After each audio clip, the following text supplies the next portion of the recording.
ఒక్కసారి ప్రశాంతంగా తెలుసుకోవడానికి, తలచుకోవడానికి, ఆత్మావలోకనం చేసుకోవడానికి మనం సమావేశమయ్యాం. పుస్తకం మీ చేతిలోకి వస్తుంది. పుస్తకం తప్పకుండా మీరు అందరూ చదువుతారు. కారణము, చరిత్ర తెలిసినప్పుడే, చరిత్రను అర్థం చేసుకున్నప్పుడే మన జీవితంలో పరివర్తన వస్తుంది అని మనందరికీ తెలుసు. కానీ చరిత్ర రావాలని బండారు సదాశివరావు గారు, సుబ్రహ్మణ్య శాస్త్రి గారు, రాంబో హల్దేకర్జీ వీరందరూ ప్రయత్నం ప్రారంభం చేశారు. వారందరూ చాలా రోజుల క్రితం కొంత సమాచారాన్ని తయారు చేశారు. ఆ సమాచారాన్ని సారథి గారు తీసుకొని మళ్ళీ శ్యామప్రసాద్ గారు, మల్లికార్జున గారు, మిగతా పెద్దలు కలిసి ఇవాళ నీకు పూర్తయింది మన అదృష్టంగా భావిస్తున్నాను. నేను అది చాలా అభినందన తెలుపుతున్నాను, ధన్యవాదాలు తెలుపుతున్నాను. ఇక్కడ మహారాష్ట్రలో 20 ఏళ్ళ క్రితమే మహారాష్ట్ర సంఘ చరిత్ర పూర్తయింది. మనం ముందుపడలేము, వెనుకబడలేము అని నేను చెప్పడం లేదు, కానీ ఇప్పటికైనా వచ్చింది మనకు సంతోషం. ఇది అందుకని ఈ రోజున శుభదినం మనందరికీ, అత్యంత పవిత్రమైన దినం ఇది.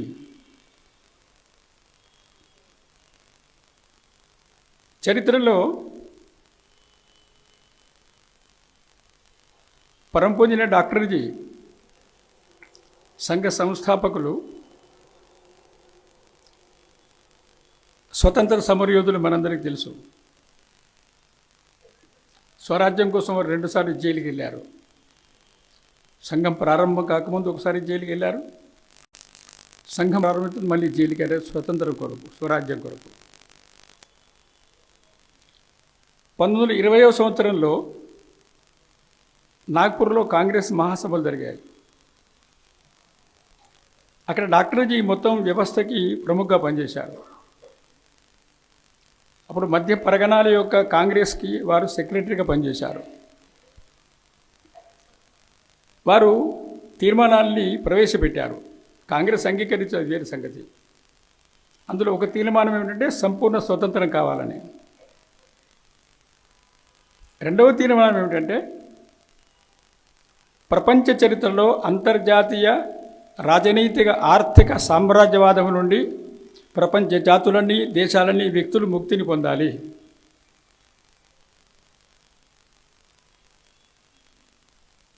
ఆ మూలమైనటువంటి ప్రస్తావనలోంచి, తీర్మానంలోంచి, అది అప్పుడు పాస్ కాకపోవచ్చు, రాష్ట్రీయ స్వయం సేవక సంఘం ఆవిర్భవించింది. దానికి సంఘటితమైన సమాజము,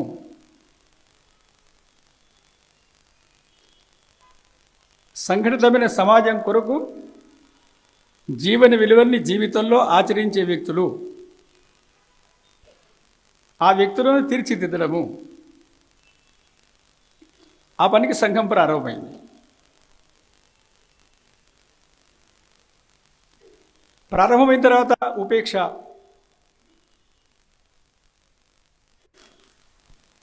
ఆ తర్వాత వ్యతిరేకత, ఆ తర్వాత భ్రమలు నిర్మాణం చేయడం. ఇప్పుడు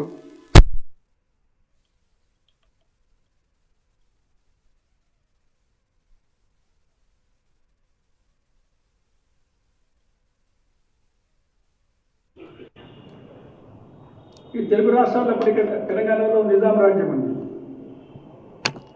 ఇక్కడ తెలంగాణలో హిందూ సంఘటన సాధ్యం కాలేదప్పుడు. ఇక్కడి ప్రారంభం సంఘ కార్యం విజయవాడ, అంతకుముందు నూజివీడులో ప్రారంభమైంది. మనందరికీ తెలిసిన వారు మాన్యులు శాస్త్రి గారు.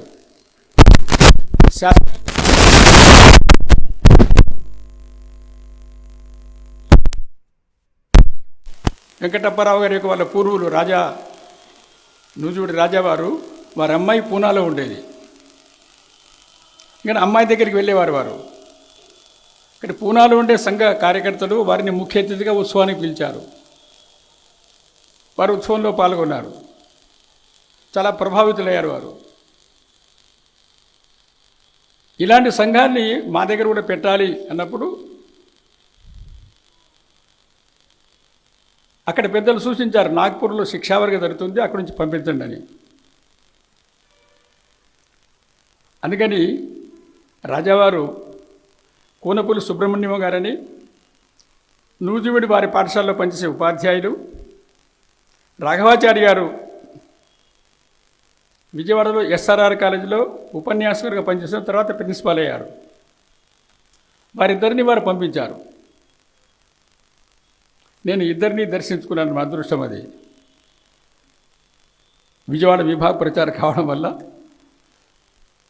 వారిద్దరు అక్కడికి వెళ్ళి శిక్షణ పొంది వచ్చిన తర్వాత వారు నూజివీడిలో శాఖా కార్యకలాపాలు ప్రారంభం చేశారు. ఇది చరిత్ర. అదే రకంగా విజయవాడలో నాగ్పూర్ నుండి యాద్వాడకేరిజీని, బందిష్టని ఇద్దరిని, అంటే యాద్వాడకేరిజీని ప్రచారంగా పంపించారు. బందిష్ట యువకుడు కాబట్టి యాద్వాడకేరిజీ వారి ఇంటికి వెళ్ళి వాళ్ళ అమ్మగారికి చెప్పి చదువుకుంటాడు బాగా అని చెప్పేసి విజయవాడ తీసుకొచ్చారు. వచ్చినప్పుడు విజయవాడలో ఎక్కడ ఉండాలి? రాఘవరావు గారని ఒక ఆయన న్యాయశాస్త్రం నాగ్పూర్లో చదివారు. ఆయన అడ్వకేట్గా విజయవాడలో ప్రాక్టీస్ చేస్తున్నారు. కానీ వారి చిరునామా ఇచ్చి ఉత్తరం ఇచ్చి పంపించారు. వారు వచ్చేసరికి వీరి ఊళ్ళో లేరు. అది చూడండి ఎలా ఉంటుందో. ఇక్కడ ఎక్కడ వెళ్ళి హోటల్ ఏదో తిన్నారు, డబ్బులు కూడా లేవు అప్పుడు. ఆ తర్వాత మళ్ళీ రాఘవరావు వచ్చారు. ఈలోగా పూజన డాక్టర్జీ స్వర్గస్థులయ్యారు. కాబట్టి యాద్వాడకర్జీ నాగ్పూర్ వెళ్ళాల్సి వచ్చింది. బందిష్ట గారిని అక్కడే ఉంచారు. బందిష్ట గారు చాలా తెలివైనటువంటి విద్యార్థి కాబట్టి ఎస్ఆర్ఆర్ కళాశాలలో వారికి సీటు లభించింది. అందుకని ఎన్టీ రామారావు వారికి వారు కలిసి చదువుకున్నారు. చెప్పారు శ్యాంప్రసాద్ గుర్తు చేశారు. రాఘవరావు గారు తిరిగి వచ్చిన తర్వాత వీరిద్దరికీ ఒక గది చూపెట్టడము, అద్దెకి తీసుకోవడము, తినడము, వంట చేసుకోవడము, ఒక పూట తినడము, మెల్లిమెల్లిగా కళాశాలలో తిరుగుతూ అక్కడ సంఘశాఖలు ప్రారంభం చేసేటువంటి ప్రయత్నం వాళ్ళు చేశారు. అలా విజయవాడలో సంఘ కార్యం తెలుగు రాష్ట్రాల్లో తెలంగాణ ప్రాంతంలో నిజాం రాజ్యం ఉన్న కారణంగా అక్కడ ప్రారంభమైంది.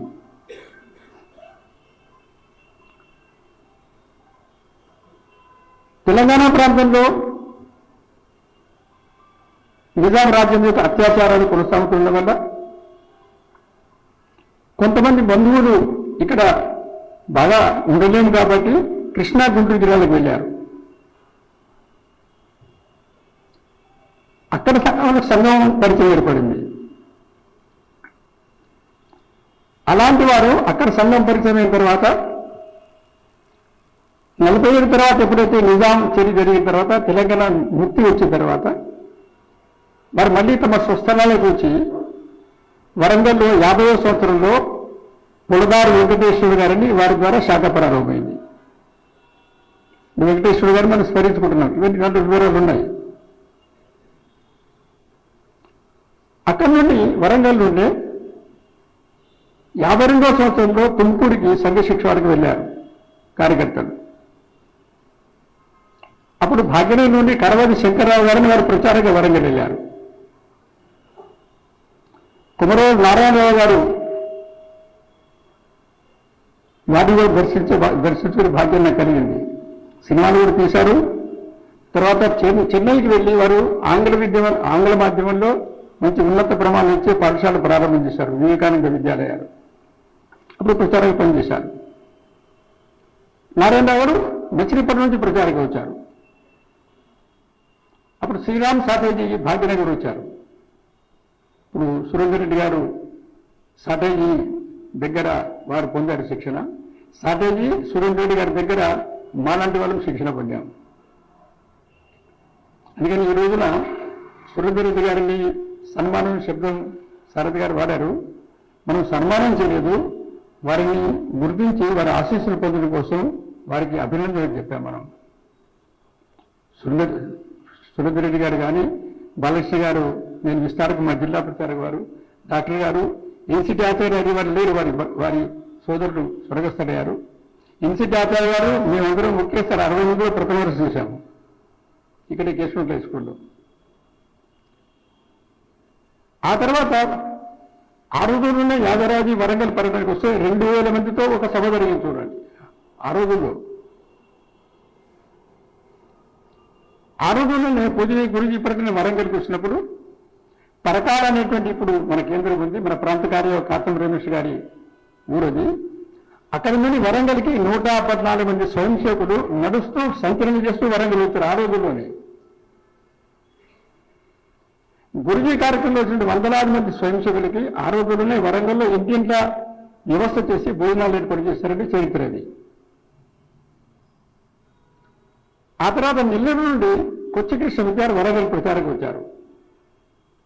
కొచ్చి కృష్ణమూర్తి గారు అంటే అనేక మంది గుండాయుధం చేసే వ్యక్తులను నియంత్రించేసిన మహానుభావుడు అని చూడండి.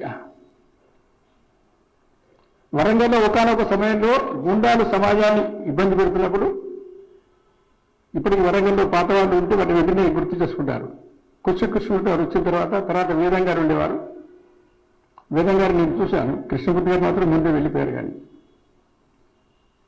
అలా తర్వాత మన ఇప్పుడు విద్యాపీఠంలో పనిచేసే కేవీ సత్యనారాయణ గారు వారి ప్రచారంగా, ఆ తర్వాత రామ్మోహన్ దగ్గరికి విభాగ వ్యవస్థ వచ్చిన తర్వాత వరంగల్ విభాగ ప్రచారంగా పనిచేశారు.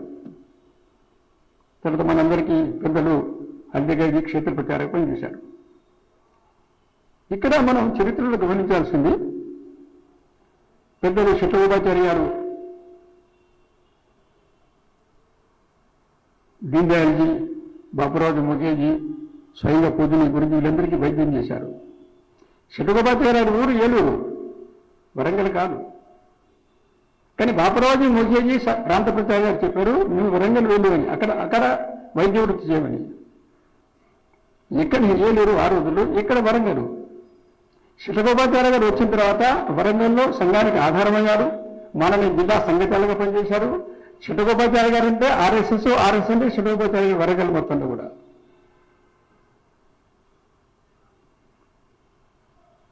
ఇక్కడ ఇంకొక విషయం గమనించాలని చూడండి. ఆ రోజుల్లో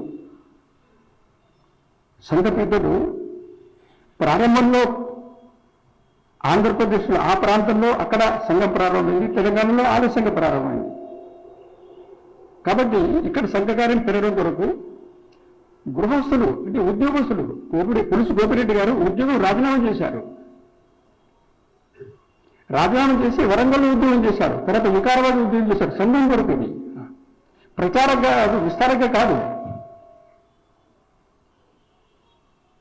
అది ఆ తర్వాత రేవా కోటేశ్వరు ప్రచారం వచ్చింది. ఇప్పుడు రేవా కోటేశ్వరు ఇప్పటికీ బతుకున్నారు మన కళ్ళ ముందు. సాప్రాంత కార్యవర్పం చేశారు. వీరంరాజు కృష్ణమూర్తి గారు, ఎల్ఎస్ రాజు గారు, కుమరిగిరి రామ్మోహన్ రావు గారు, వీరందరూ కూడా తెలంగాణ ప్రాంతంలో సంఘ కార్యం పెరగడం కోసము వరంగల్ మిగతా ప్రాంతాలు కూడా వచ్చారు. కానీ ఇప్పుడు చరిత్ర ఏమిటంటే సంపన్నమైన ఈ సమయంలో కూడా సంఘం కొరకంగా సంపన్నమైంది వాళ్ళ తమ ఉద్యోగానికి అవసరం వస్తే రాజీనామా చేసి ఏదో వైద్య విద్యను ఏళ్లలో చేయకుండా వరంగల్లో చేయడము ఈ రోజుల్లో కార్యకర్తలకి స్వయం సేవ అర్థం కావాల్సిన అవసరం ఉంది. అప్పుడు చరిత్రను అర్థం చేసుకున్నట్టు మనం.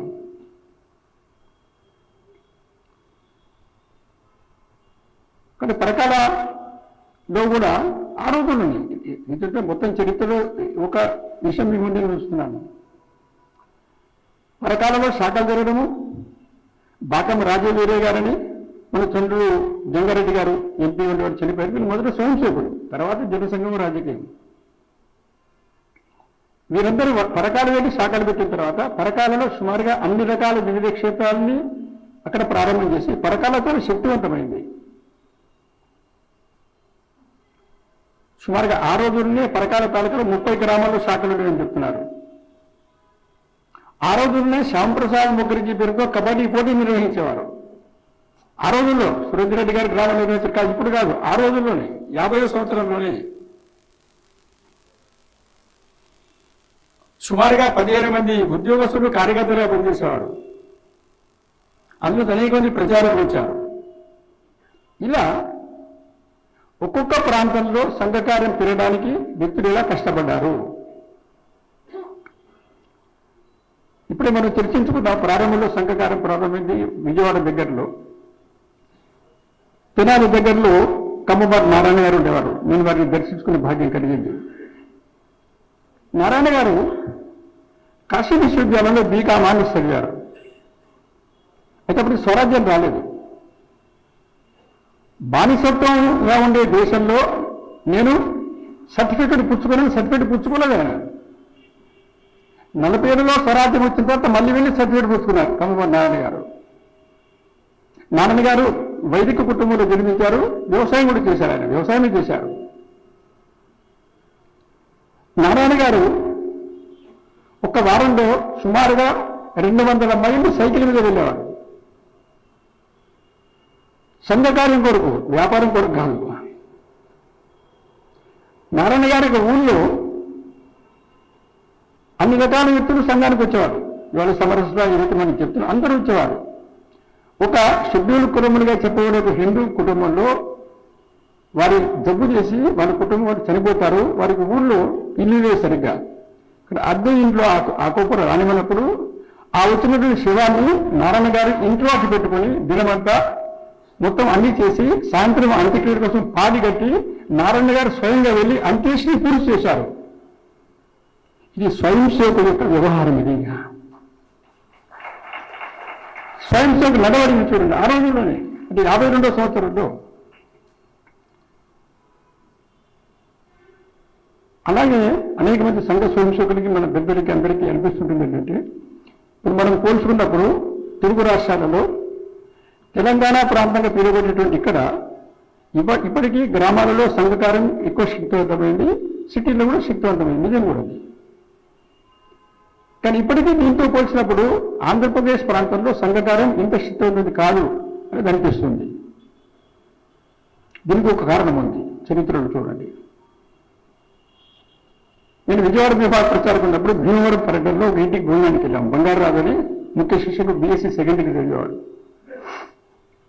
వాళ్ళ నాన్న చిన్న రైతు కూలి ప్లస్ 2 గేదెలు పాల వ్యాపారం చేసేవాడు. ఇది 82లో. నేను ఒక ఇంటికి భోజనానికి వెళ్ళాను. గుడిసే బంగారాజు వాళ్ళమ్మ అందరూ కలిసి భోజనం చేస్తాం. వాళ్ళ నాన్న మూల కూర్చున్నాడు. నా భోజనం అయిన తర్వాత తండ్రి పరిచయం కబుర్లు చెప్తున్నాను. బాబు, నేను కూడా క్యాంపులో ఉన్నాను, తన్నీరు తిన్నాను.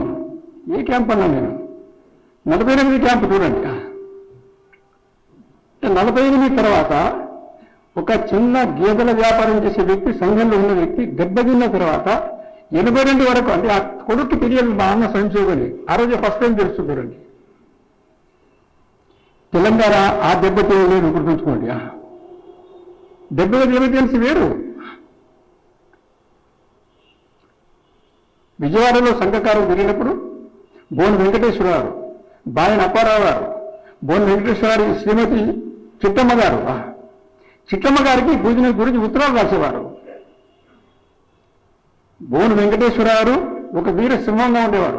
సింహమే, తల వంచే ప్రశ్న లేదు. వీరందరూ అత్యంత సామాన్య కుటుంబానికి వచ్చినవారు. కానీ 48లో జరిగిన దెబ్బ ఏదైతుందో ఒక కారణం. రెండవది, ఒక పెద్ద సామాజిక సమూహం ఉండే మన సమాజంలో పెద్దలు, ఇటు కాంగ్రెస్ అటు వెంటనే వారికి వ్యతిరేకంగా అందరూ కమ్యూనిస్టులు కావడం. సుమారుగా 77 వరకు, అంటే 77 ఎమర్జెన్సీ పూర్తయ్యే వరకు, 77లో DCM 30లో సేవ జరిగే వరకు కూడా రాష్ట్రీయ స్వయం సేవక సంఘానికి కోస్తా ఆంధ్ర ప్రాంతంలో సామాన్య ప్రజానీకంలో విలువ లేకుండా వ్యతిరేకంగా ఉండేది. నేను 33 ఏళ్ళు అక్కడే పనిచేశాను. సంఘం చెప్పిన కారణం 33 ఏళ్ళు, 10 ఏళ్ళు విశాఖపట్నంలో, 23 ఏళ్ళు విజయవాడలో. కాబట్టి సంఘుని యొక్క ఆ రోజు కష్టపడిన తీరు ఏదైతుందో, అలా కోస్తాంధ్ర ప్రాంతంలో కూడా నేను కొంతమంది కార్యకర్తలు చూశాను. నాకు ఇప్పటికి గుర్తొస్తే కళ్ళకి నీళ్ళు వస్తాయి. వాళ్ళకి సొంత ఇల్లు లేకుండా చనిపోయారు. వాళ్ళు సొంత ఇల్లు కట్టుకోలేదు. సొంత ఇల్లు కట్టుకునే వాళ్ళు తప్పని నేను చెప్పడం లేదు. వారింటికి నేను గుళ్ళకి వెళ్ళేవాడిని. మజ్జిగ అంటే మజ్జిగ నీళ్ళే, మజ్జిగ కాదు. పప్పు నీళ్ళే, ఆ తల్లి ప్రేమతో పెట్టేది. మేము తినేవాళ్ళం. నేను చెప్పేది 71లో, 82లో, 80లో కూడా. జీవితంలో ఏ రకమైన ఆర్థిక సౌకర్యం లేకుండా అత్యంత బీదరికంతో అన్ని ఆర్థిక కష్టాలు పడుతూ కూడా తలవంచకుండా రాత్రి 2 గంటలు 3 గంటలు 6 గంటలు 8 గంటలు సంఘకార్యం చేశారు. వాళ్ళ పుణ్య తపస్సుల సంఘకార్యం పెరిగింది. వారిని ఈ పుస్తకంలో పేర్లు మనం తలుచుకుంటున్నాం. కొన్ని చోట్ల కొద్దిగా చరిత్ర యొక్క వ్యాఖ్యానం ఉంది. నేను అనుకుంటున్నాను మొన్న పుస్తకం చదివితే కనిపించింది వరుసగా చాలా కష్టపడ్డారు మన వాళ్ళు. అసలు రాబోయే రోజుల్లో ప్రొఫెసర్ విశ్వేశ్వరరావు గారు చనిపోయారు లేదు. ఫార్మకాలజీలో ప్రపంచంలో అద్భుతమైన వ్యక్తి విశ్వేశ్వరం గారు. ఆయన జెకోస్లోవేకియాలో ఎంఫామ్ కోసం వెళ్ళారు. బండారు సదాశివరావు ప్రచారక జిల్లా ప్రచారకు అందుకే సదాశివరావు గారు అందరూ విశ్వేశ్వరరావు రమ్మని చేతిలో చేసుకున్నారు. చూడు నువ్వు జెకోస్లోవేకియా వెళ్ళు, చంద్రమండలానికి వెళ్ళు, అన్ని చదివిన తర్వాత మళ్ళీ వచ్చి విశాఖపట్నం ఉద్యోగం చేయాలి, చేస్తూ సంఘకార్యం చేయాలన్నారు. అదే మాట మీద విశ్వేశ్వరం గారు PhD పూర్తి చేశారు. జెకోస్లోవేకియాలో పెద్ద యాక్సిడెంట్ జరిగింది, 2 కాళ్ళు విరిగిపోయి లోపల స్టీల్ పెట్టారు, మళ్ళీ వచ్చి పనిచేశారు. మాకు విభాగకార్యంగా పనిచేశారు, అఖిల భారత స్థాయిలో పనిచేశారు. ఎలా పనిచేశారంటే ఒక 4 మాసాల పాటుగా యూనివర్సిటీ వాళ్ళు జీతం ఇవ్వలేదు. నాకు బాగా తెలుసు. గురుదక్షిణ ఆ రోజునే సపర్మం చేయాలని నిర్ణయం జరిగింది. వాగ్దానం చేయకూడదు, అంతకుముందు వాగ్దానం చేసేవారు. విశ్వేశ్వరం గారు గురుదక్షిణ ఇచ్చేశారు, శాస్త్రి గారు అందరూ ఇచ్చేశారు. నాకు అర్థం కాదు ఎలా ఇచ్చారు గురుదక్షిణ. 4 నెలల నుంచి జీతాలు లేవు. విశ్వేశ్వరం గారు అండి అక్కయ్య యొక్క మెడలో మంగళసూత్రం తప్ప మిగతా బంగారం అంతా బ్యాంకులో కొనుగోలు పెట్టారు, గురుదక్షిణ ఇచ్చారు. అసలు జీవితంలో ఇది ఎవరికి అర్థం కాదు బయట వాళ్ళకి. సంఘ కార్యం కొరకు విశాఖపట్నం నుంచి భీమినిపట్నం సైకిల్ మీద వెళ్ళారు విశ్వేశ్వర గారు. తర్వాత ఒకటి స్కూటీ పిట్టి దొరికింది ఒకటి, తర్వాత ప్రొఫెసర్లు మిగతా కూడా. అలా కార్యకర్తలు గడిచినటువంటి సంవత్సరాల్లో అన్ని చోట్ల, ఒక తెలంగాణ, ఒక ఆంధ్రప్రదేశ్, ఒక ఉత్తరప్రదేశ్, మనం ఇవాళ ఇక్కడ చరిత్రని మనం స్మరించుకుంటున్నాం. అట్లాగే భాగ్యనగరంలో సంఘకార్యం ప్రారంభం కావడం, నిజాం పరిపాలన. ఈ పరిపాలనలో సంఘం బహిరంగంగా జరపలేము కాబట్టి సత్యానువర్తనం చేయడము, ఆటలు ఆడించడము, పాటలు పాడించడము ఇలాంటి పని ప్రారంభం చేశారు.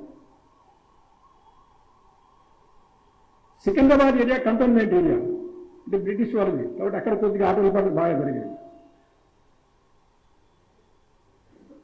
అట్లాగే సుల్తాన్ బాజార్ దగ్గర కూడా కొద్దిగా బ్రిటిష్ వాళ్ళ యొక్క ఆధిపత్యం ఉండేదండి. పాతూర్కర్ గారిని ప్రచారంగా పంపించారు. అప్పుడు 40 ఎకరంలో సుల్తాన్ బాజార్లో శాఖ ప్రారంభమైంది. ఇక్కడ పూజనే గురువుజీ పర్యటన చేశారు హైదరాబాద్కి. ఎలా పర్యటన చేశారు? ఒక సంత్ గురువు గారు లాగా. మన కంది, మెదక్ జిల్లా కందిలో దేశ్ముఖ్ గారు ఉండేవారు. అంటే మన ప్రాంత సంగీతాలు మన దేశ్ముఖ్ కాదు, పాత దేశ్ముఖ్ గారు. ఇక్కడ దేశ్ముఖ్ గారి ఇల్లు హ్యాబిట్స్ దగ్గర చిరాగ్ గని అని ఉంది, అందులో ఉండేది. గురువు ఎక్కడికి వచ్చారు. సుమారు 200 మంది పాల్గొన్నారు. అందరికి చెప్పింది ఏంటంటే ఎవరు వచ్చారని అడిగితే ఒక సంత వచ్చారు, సత్యనారాయణ కథలు చెప్పారు. ఎందుకంటే వేరే చెప్పకూడదు, అందరికి శిక్షణ ఇచ్చారు. ఆ రకంగా పూజని గురువు పెరగడం జరిగింది, ఒక ఆధ్యాత్మిక గురువుగా. అప్పుడు 47లో మళ్ళీ గురువుకి వచ్చారు. 47లో అయితే చిరాగనిలో సమావేశం జరిగితే ఆ రోజుల్లో చూడండి, ఇప్పుడు వాళ్ళ మన పెద్దల సమావేశం ఇవాళ సుమారుగా దంచేస్తాను కదా ఇప్పుడు రాబోయే రోజుల్లో వరుసగా చూడండి. ఆ రోజుల్లో ఆశ్చర్యం ఇస్తుంది. గురువుని పెద్దల సమావేశం తీసుకుంటే మన కంటి దేశ్ముఖ్ గారి ఇంట్లోకి ప్రకాశం పంతులు గారి యొక్క ఆంతరంగిక కార్యదర్శి ఎస్వి కొండపి గారు పాల్గొన్నారు. వందేమాత రామచంద్రరావు పాల్గొన్నారు. పన్నెండుకి అయితే ఒక ఇంజనీర్ పాల్గొన్నారు. గుంటూరులో పార్వకర్ పాల్గొన్నారు. పారన్స్మ జైన్, అట్లాగే జూడూరు వీరేశ్వర గుప్త గారు, చాలా పెద్ద వ్యాపారస్తులు తెలంగాణ హైదరాబాద్ రోజుల్లో వాళ్ళిద్దరూ పాల్గొన్నారు. రామనిరంజన్ పాండే గారు ఉస్మానియా విశ్వవిద్యాలయంలో ఆచార్యులు. వాసుదేవ్ కృష్ణజీ నాయక్ గారు అని ఆ తర్వాత డిప్యూటీ స్పీకర్ ఆయన వినాయకరావు విద్యాలంకర్ గారు, కేశవరావు కుర్రట్ గారు, జస్టిస్ కుమారుడు వారు, ఖండేరావు కులకర్ణి గారు ప్రధాన. ఖండేరావు కులకర్ణి గారిని నేను దర్శనం చేసుకున్నాను. అంటే ఆ రోజుల్లో నిజాము అధికారంలో ఉన్న సమయంలో కూడా సంఘ కార్యం అటువంటి పరిస్థితుల్లో కూడా పూజనీయ గురువులు వచ్చినప్పుడు ఇట్లాంటి పెద్దల్ని ఎలా సంపర్కం చేశారు, ఎలా పిలిచారు, వాళ్ళు ఎలా వచ్చారు, ఎలా నిర్వహించారు, ఎంత జాగ్రత్త పడి ఉంటారు వాళ్ళందరూ అనేది.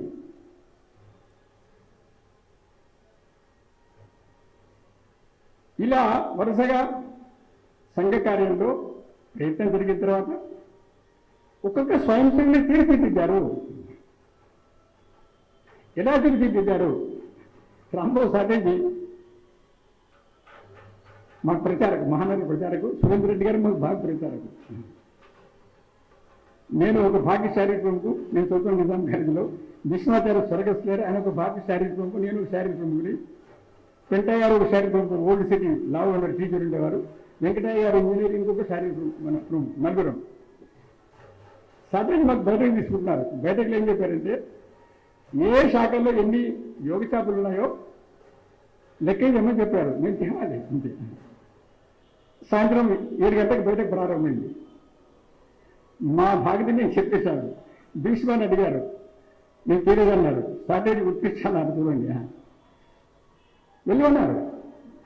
ఎక్కడికి? ఖైరతాబాద్. భీష్మాచారి ఖైరతాబాద్ వెళ్ళిపోయారు సైకిల్ మీద. రాత్రి 12 గంటల వరకు సాటర్డే మెలుగుతూ ఉన్నారు. అబ్జర్వేషన్ కార్యాలయంలో 12 గంటలకు భీష్మాచారి మొత్తం లెక్క చేస్తే అప్పుడు సాటర్డే పడుకున్నారు, భీష్మ పడుకున్నారు. చూడండి, ఇవాళ ఇక్కడ వచ్చిన వాళ్ళు చాలా మంది కల్పన కూడా చేయలేరు. సంఘం వాళ్ళు కూడా కల్పన చేయలేరు. సాటర్డే చెప్పారు, శారీరక అంటే శారీరక పుస్తకాలు ఏముందో ఆ పుస్తకం పక్కన పెట్టండి. మీరు మొత్తం పూర్వమైన తర్వాత ప్రారంభం ఆఖరి దాకా చేయాల్సిందే. చేశాం, చేయించారు మాకు. ఉదయం కూడా గణవేష్ చేసుకుంటే అప్పుడు పట్టి పుణ్యం మొత్తం ఉండేది. గణవేష్ చేసుకుని బయలుదేరితే మధ్యాహ్నం 12 వరకు సాటర్జీకి అమదులు ఆరోగ్యం దెబ్బతింటే చెట్టు కింద కేశవేశ్వరుడు పక్కన నిలబడేవారు సాటర్జీ. మమ్మల్ని అందరినీ చూసేవారు సాటర్జీ. సాటర్జీ చూడడం ఏంటి? సాటర్జీ అంటేనే మాకు భక్తి అండి భయం రెండు కూడా. నేను అఖిల భారతీయ బౌద్ధికం అయిన తర్వాత కూడా సాటర్జీని చూస్తే నేను భయపడేవాడిని. భయపడి తిరిగితనం కాదు, శ్రద్ధ వల్ల. ఆ రకంగా మన పెద్దలు ఇప్పుడు సుబ్రహ్మణ్య శాస్త్రి గారు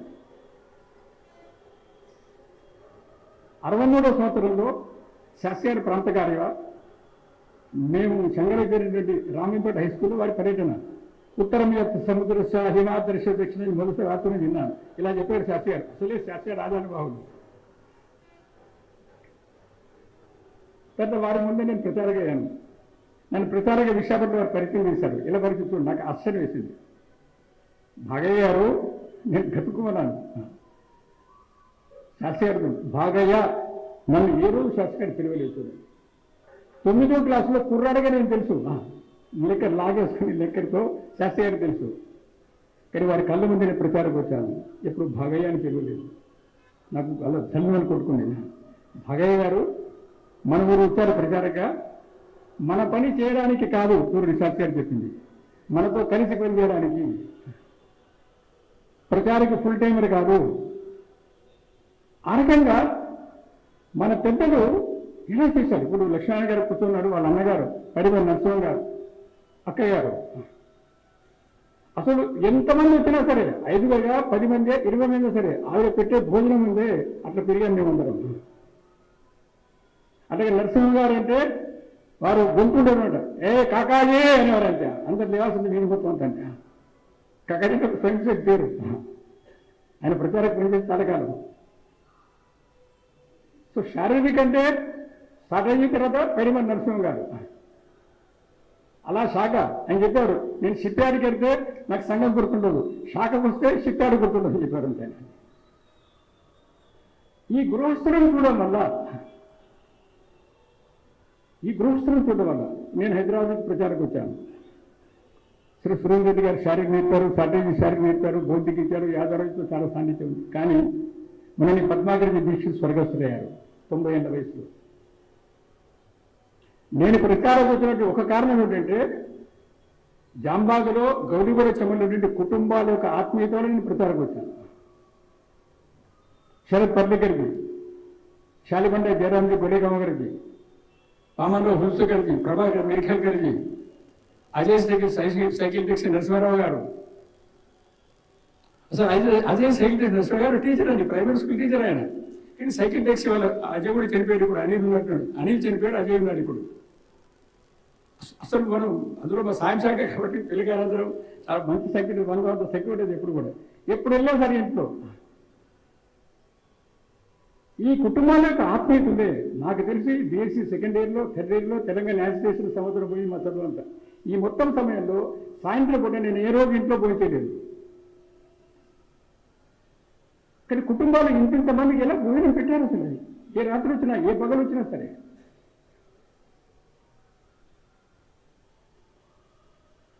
అత్యవసర పరిస్థితి, ఎమర్జెన్సీ మన పెద్దలు ఇప్పుడు కొంచెం గుర్తు చేసేవారు. శారద గారు అప్పుడు స్టూడెంట్, ఎంబీబీఎస్ స్టూడెంట్. ఈయన సుబ్రహ్మణ్య గారు ఎంబీసీ చేసేవారు. వీళ్ళందరూ అండర్ ఉండేవారు.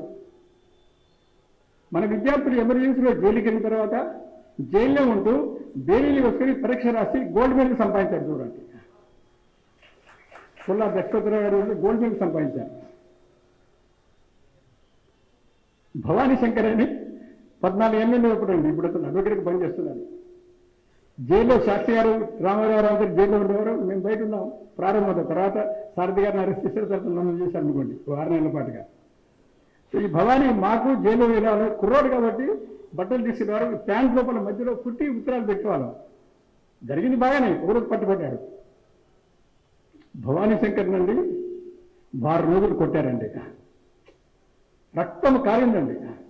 చెప్పడే, చెప్పు మీ జిల్లా ప్రచారం బాగా ఎక్కడ చెప్పు, తెలియదు. ఎక్కడ ముద్రణ చేస్తారు చెప్పు, తెలియదు. ఎవరు డబ్బులు ఇస్తారు చెప్పు, తెలియదు. నాకు ఎలా తెలిసిందంటే నన్ను అరెస్ట్ చేసిన తర్వాత నన్ను కూడా 9 రోజులు ఇంటరాగేట్ చేశారు. అతను ఏఎస్పీ ఏమిటంటే బాగా ఎవరు మాకు అర్థం కాదు, ఏం చేస్తారు మీరు ఆర్ఎస్ఎస్లో? నక్సలైట్స్తో మేము చెప్పించాం. చెప్పినట్టు పేరు నక్సలైట్స్తో వాడేవాడు భవానీ శంకర్. నేను కొట్టాను సార్ అని రక్తం కారించారు ముక్కు నుంచి చెప్పడే. అందుకని మనం పద్యం రాశారు ప్రభాకర్ శర్మ గారు లెక్చరర్. మీసావు రానట్టి పసివాని బంధించి మీస ఎత్తరం తీర పెట్టినావు. అతను మీస మీద అరెస్ట్ చేశారు. గోవిందరావు అడ్వకేటు, అతను కొత్తగా వెళ్ళింది పాపం. మీసాలు రానట్టి పసివాని బంధించి మీస ఎత్తరం పెట్టినావు. తర్వాత కొత్తగా వివాహంగా దంపతుల్ని విడివేసి నువ్వు పాపాల మూటలు కట్టినావు అనేది. గోవిందరావు జైల్లో ఉన్నాడు మొత్తం అంతా కూడా. ఇక్కడ మన ముషరాబాద్ జైల్లో కొద్ది కాలం మేము ఉన్నాం. నన్ను కూడా ఉంటారు అక్కడ. వీరామారావు గారు వీళ్ళందరూ ఉండేవారు. అక్కడ విశాఖపట్నం జైల్లో సారథి గారు వీళ్ళందరూ ఉన్నారు. చూడండి, సుబ్రహ్మణ్య శాస్త్రి గారు చూడండి. శాస్త్రి గారు ఎవరంటే జైలు అంటే ఎంతకాలం ఉంటుంది ఎవరికి తెలుసు. 19 నెలలు ఉంటుంది. మీలో కూడా చాలా మంది వచ్చిండేవారు. ఇట్లా చెప్పలేదుగా, జీవితం అంటే అట్లుంటుంది. కానీ శాస్త్రి గారు ఎవరైతే చూడు, ఎవరెవరైతే మాంసాహారం ఉన్నారో వాళ్ళందరూ మాంసం తినండి. కొంతమంది కంగారు పడ్డారు. శాస్త్రి గారు స్వయంగా క్షీరసాగర్ గారు వీళ్ళందరూ జైల్లో స్వయంగా మాంసం వండించి అందరికీ తినిపించేవారు. శాస్త్రి గారు ఎవరైతే ఇది నెల సంఘర్షించేవారు కాదు, 30 రోజులు 40 రోజులు కాదు, ఎన్ని నెలలు ఉంటుందో జీవితం అనుకుంటుందేమో. కానీ ఎవరు తినవాళ్ళు తినండి, అది వేరే సంగతి.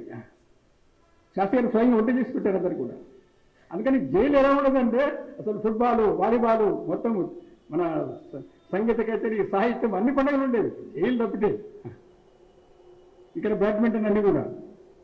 తర్వాత రాజమండ్రి జైలుకి మార్చారు శాస్త్రి గారిని, మమ్మల్ని అందరినీ. నన్ను ఇక్కడి నుంచి తీసుకెళ్ళారు, శాస్త్రి గారు తీసుకొచ్చారు. రాజమండ్రిలో చాలా మంది నక్సలైట్స్ ఉండేవారు. రామ్మోహన్ రావు గారిని బాగా గుర్తొస్తుంది. నక్సలైట్స్లో నక్సలైట్స్ వెంగళరావుకు పడినటువంటి రాజకీయ ఖైదీలు కాంగ్రెస్ వాళ్ళు. వెంగళరావు గారు ముఖ్యమంత్రి, వేరే గ్రూప్ వాళ్ళందరూ. వాళ్ళందరికీ ఎవరికి జబ్బు చేసినా, తలనొప్పి వచ్చినా, కడుపు నొప్పి వచ్చినా అందరినీ తల్లిలాగా శాస్త్రి గారు చూసేవారు, సుబ్రహ్మణ్య శాస్త్రి గారు. అందుకని ఎమర్జెన్సీ అయిపోయిన తర్వాత రాత్రి ఎన్నికలు వచ్చిన తర్వాత సూపరింటెండెంట్ వచ్చారు మా రూమ్లోకి 12 గంటలకి. సార్ ఆ ఊరు కూడా 2 పడిపోయాను. ఒకటి ఆనందం ఆయనకి, ఒకటి 2 ఓడిపోయాయండి. అప్పుడండి మాకందరికి 6 రూపాయలు ఇచ్చేవారు జైల్లో ఉంటే రోజుకి చేతి ఖర్చుకి 6 రూపాయలు తిండి గిన్నెని అందులో మిగిలిస్తారు. ఆ రోజు రాత్రి ఫలితాలు వచ్చిన తర్వాత శాస్త్రి గారు చెప్పారు, జైల్లో అందరికీ టిఫిన్ స్వీట్ పెట్టమని. మా డబ్బుతో వాళ్ళ డబ్బుతో కాదు, 6 రూపాయలు మాకు ఇచ్చిన డబ్బుతో అది మిగిల్చి దాని ద్వారా అందరికీ స్వీట్ పెట్టారు. సూపరింటెండెంట్ శుభ్రంగా తిన్నాడు ఆయన. ఆ రకంగా జైల్లో కూడా మన కార్యకర్తలు హింసించారు. ఎలా హింసించారు? మన గోదావరి ఖని వెంకటేశ్వర అడ్వకేట్ అతను అప్పుడు స్టూడెంట్, అతని వీపంతా మీకు ఫోటో ఉంది చూడు, వీపంతా మొత్తం సిగరెట్లతో కాల్చారు పోలీసులు. కానీ భయపడలేదు వాళ్ళు. ఆ రకంగా మన మన మన స్వయం సేవకులు పెద్దలు, అట్లాగే అండర్ గ్రౌండ్లో కూడా అసలు అనేక మంది ఇళ్లలో మహిళలు నన్ను అరెస్ట్ చేసినప్పుడు డాక్టర్ అహిమవతి గారని డాక్టర్ గారి క్లాస్మేట్ విజయసాద్ గారికి, ఆమె కొంచెం పనిచేసేది. అతను అంటాడు వేసి హైమవ సంగతి చూస్తానంటాడు. నేను అతనిపోయాను, ఆమె అరెస్ట్ చేసేవాలేదు. రాజమండ్రి కూడా డీజీఓ ఎంబీబీఎస్ డీజీఓ పనిచేస్తుంది, పెద్దవాడు అయిపోయింది ఆవిడ కూడా. ఆ రకంగా అన్ని సమయాల్లో మనం చేస్తూ ఎమర్జెన్సీ తర్వాత మళ్ళీ బాలసాహెబ్ దేవర్ గారు చెప్పారు, ఇది ఇష్టాపత్తి సుమారుగా 7,000 శాఖలు ఉండేవి మనవి. తర్వాత వెంటనే 17,000 19,000 శాఖలు అయ్యాయి, బాగా పెరిగాయి. ఆ తర్వాత కారణం స్వయం సేవకులు నిలబడ్డారు కాబట్టి ఎమర్జెన్సీలో కూడా మేమందరం చిన్నవాళ్ళం. జిల్లా ప్రతి 25 ఏళ్ళు అప్పుడు గోతులు వస్తున్న గారు జైల్లో ఉన్నారు, సుశీలమ్మ గారు బతుకున్నారు శ్రీకాకుళం జిల్లాలో. మేము వాళ్ళ ఇంటికి వెళ్ళాం, భోజనం పెట్టారు. అమ్మ ఆవిడన్నారు, చూడుబాబు అంతా జైల్లో ఉన్నారు, వాళ్ళ అనుచరులంతా రాజీనామా చేశారు. అది మీరు ఈ పిల్లలు ఎందుకు తిరుగుతారు, నేను డబ్బులు ఇస్తాను హైదరాబాద్ వెళ్ళిపోమని ఆవిడ. అంటే అలా అనేక మంది రాజకీయ నాయకులు నిరాశపడ్డ సమయంలో కూడా మన స్వయం సేవకులు ఎంతండి, ఇంటర్మీడియట్ కొన్ని పేర్లందరూ ఉన్నాయి, హఠకేసి వాళ్ళందరి పేర్లు ఉన్నాయి. ఇంటర్మీడియట్ డిగ్రీ చదివే వాళ్ళు నిలబడి తిరిగారు, పెద్దలు తిరిగారు. అలా మన కార్యకర్తలు పనిచేయడం వల్ల సమాజం భయపడింది, సమాజం మారిపోలేదు. ఎమర్జెన్సీలో సమాజం భయపడింది, మారిపోలేదు. అది యాదవరావు చెప్పింది, సోమయ్య గారు చెప్పింది, బాలసాహెబ్ చెప్పింది. ఎమర్జెన్సీ తర్వాత కూడా చూడండి, ఎన్నికలు ప్రకటించారు. అది ఆంధ్రప్రదేశ్ కాదు కానీ మీకు చెప్తున్న తిరగడం కోసం. ఎందుకంటే మీరు చాలామంది అగ్ని పరీక్షలో ఆర్ఎస్ఎస్ ఇంకొక పుస్తకం ఉంది, చదివి ఉండరు. ఆర్ఎస్ఎస్లో 30-40 ఏళ్ళు ఉన్నప్పటికీ చాలామంది చదవరు. అదృష్టం దురదృష్టం అది. సారథి గారు తెలుగు అనువాదం చేసిన మీరు చూడండి, అద్భుతమైన పుస్తకం అది. ఎన్నికలు పెట్టిన తర్వాత ఆనాడు ప్రధానమంత్రి నియంత్రక అనుమానం వచ్చింది, ఓడిపోతానేమో అని. అందుకని సంఘ కార్యకర్తలకి రాయబారం పంపించింది. రద్దుబయ్య, దత్తుబయ్య, ఖేంగల్, ఈ మరో అందరూ ఉన్నారు. ఇప్పుడు బాలసత్య జైలు ఉన్నారు. అందులో ఏమన్నారంటే, ఒక ఐబీ ఆఫీసర్ ఆయన, తమిళనాడు ఆయన, ఇప్పుడు చెప్పొచ్చు, ఇబ్బంది గారు చెప్తున్నాను. ఇప్పుడు ఇందిరాగాంధీకి చాలా మాతృ హృదయం వచ్చేసి వస్తుంది, ఉలకపోతుంది. మీ మీద ఆర్ఎస్ఎస్ మీరు నిర్దోషులు ఎవరు చేస్తే ఆ రాజకీయ వాళ్ళు. ఇక్కడ ఈ ఎన్నికల్లో ఆర్ఎస్ఎస్ లేదు, ఇప్పుడు స్వయం సేవకులు ఉన్నారు. ఇక్కడ ఆర్ఎస్ఎస్ స్వయం సేవకులు ఎన్నికల్లో ప్రజాస్వామ్య పరిరక్షణ కోసం ఉండేటువంటి జనతా సంస్థ, అది జనతా పార్టీ తర్వాత ఏర్పడింది. జనతా సంస్థ పనిచేయదు అన్నారు. చేసే వెంటనే ప్రధానమంత్రి నిషేధం ఎత్తివేస్తుంది, మీరు సుఖంగా ఉంటారన్నారు. వీళ్ళు ఆయన పకోడు ఇచ్చారు సినిమాని, పక్క రూమ్లో కూర్చున్నారు, ఏం చేయాలి. ఎందుకంటే ఎన్నికల్లో గెలిచి తీరుతాము, మీతో ఓడిపోయి తీరుతుందని నమ్మకం ఏం లేదు. ఎందుకంటే నేను ఇక్కడ ముషిరాబాద్ ఉంటే మా నాన్నగారు నన్ను చూడడానికి వచ్చారు. నన్ను అడిగారు, ఎంతకాలం ఉంటారో ఈ జైలు అని. లేదండి అన్నా, నేను ఇక్కడే ఉంటున్నారు ఆయన. నేను ఏమన్నాను, నువ్వు విశాఖపట్నం ఉంటే నేను ఎప్పుడు చూడలేవు, 4 ఏళ్ళు 3 ఏళ్ళు కొడుతుంది, ఇక్కడ నిలబడతారో చూడుతున్నారు ఆయన. అలా ఉండింది పరిస్థితి.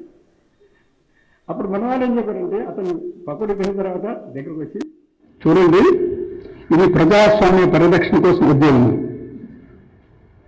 కేవలం రాష్ట్రీయ స్వయం సంఘం మీద నిషేధం ఎత్తివేయకూడదు, కేవలం దానికి పరిమితమైంది కాదు.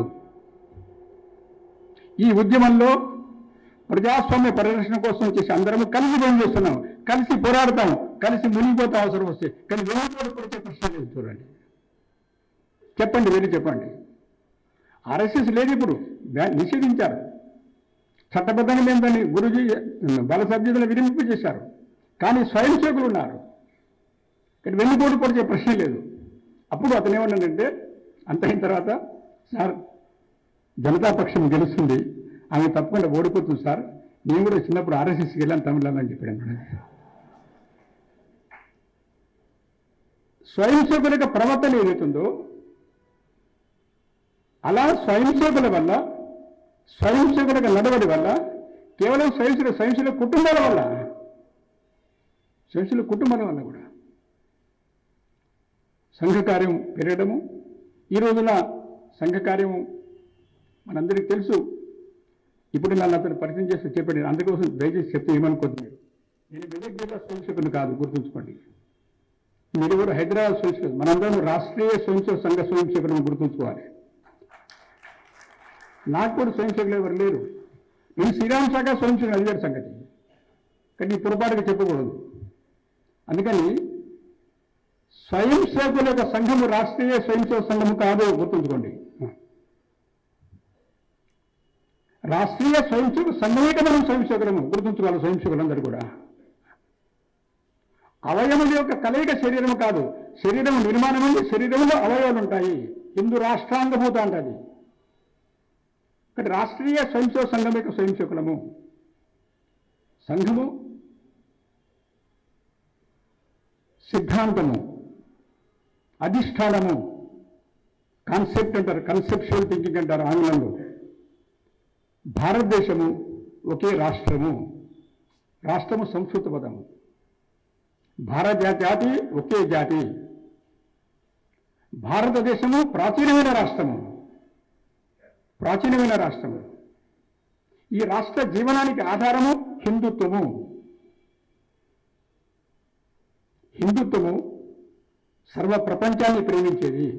వారు సత్యము, ధర్మము, ఇవన్నీ నిష్ఠ, త్యాగము, తపస్సు చెప్పేస్తున్నారు. హిందుత్వం ఆధారంగా ఇక్కడ జీవించేటువంటి మౌలికమైన సమాజం హిందువులు.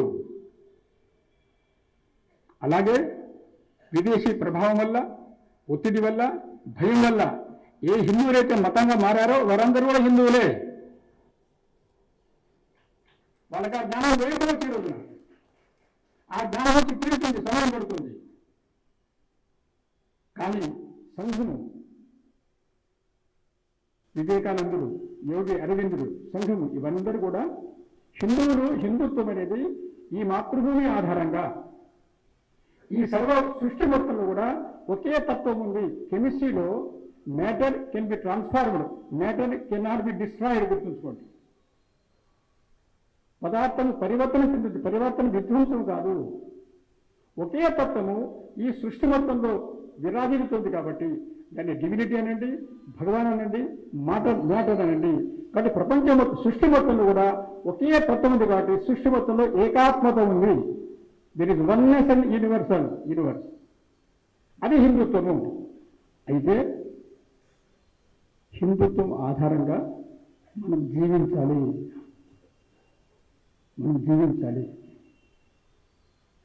వారు చెప్పారు, ఇక్కడ కూర్చున్నారో ఎవరైతే సంఘ కార్యకర్తలు, స్వయంసేవకులో మనకు పెద్ద బాధ్యత ఉంది,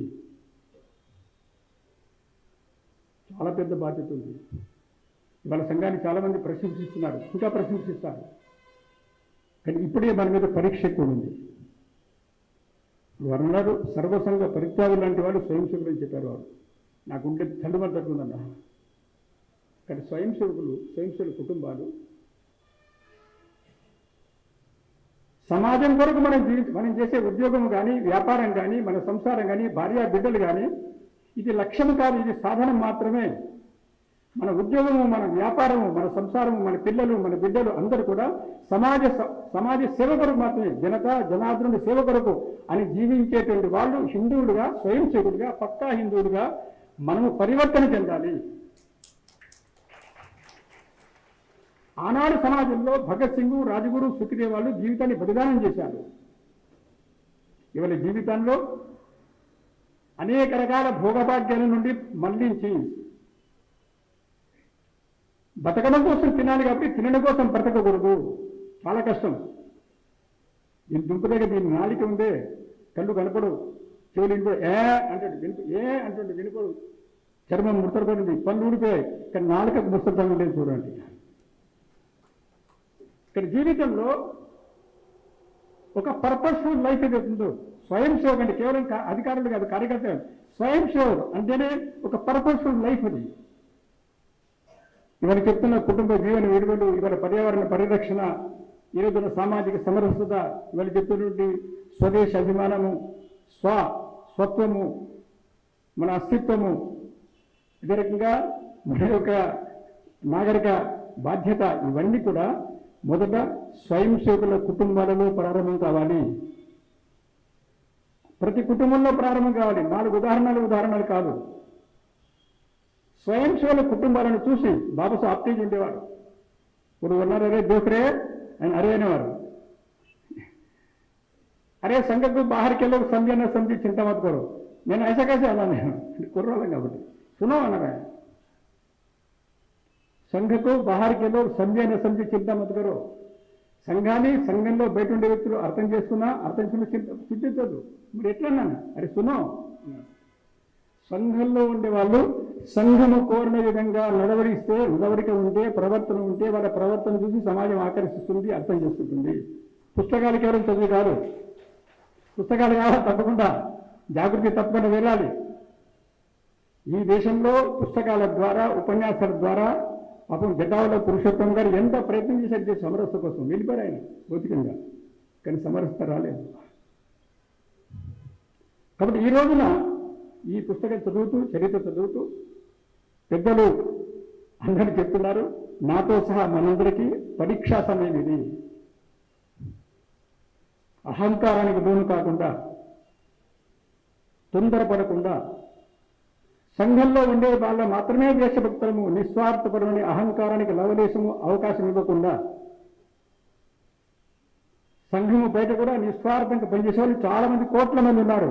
వాళ్ళు సంఘటితంగా లేరంతే, మనం సంఘటితంగా అంతే. మన కుటుంబాలన్నీ కూడా కలిసి మనం చేయగలము. కానీ మన కుటుంబాలలో ఈ పరివర్తన రావాల్సిన అవసరం ఉంది. అటువంటి ప్రయత్నం చేయడం కొరకే విజయదశమి రోజున బస్తీ వారీగా మనం ఉత్సవాలు నిర్వహించాం. హైదరాబాద్లో 900 ఉత్సవాలు జరిగాయి చూడండి, 170 ఉత్సవాలు విజయవాడలో జరిగాయి. అసలు ఊహించలేరు ఎవరు. కారణం బస్తీలో ఉన్నటువంటి 10,000 జనాభా, 2,000 కుటుంబాలు. 2,000 కుటుంబాలు, కనీసం 500 కుటుంబాలు ఈ జీవన విలువల్ని ఆచరించాలి. 500 కుటుంబాల వల్ల 2,000 కుటుంబాల మీద ప్రభావం కలుగుతుంది. బకాసురుడు, దుశ్శాసనుడు, దుర్యోధనుడు, శిశుపాలుడు తప్ప మిగతా అందరూ మనల్ని సమర్పిస్తున్నారు ఈ రోజున.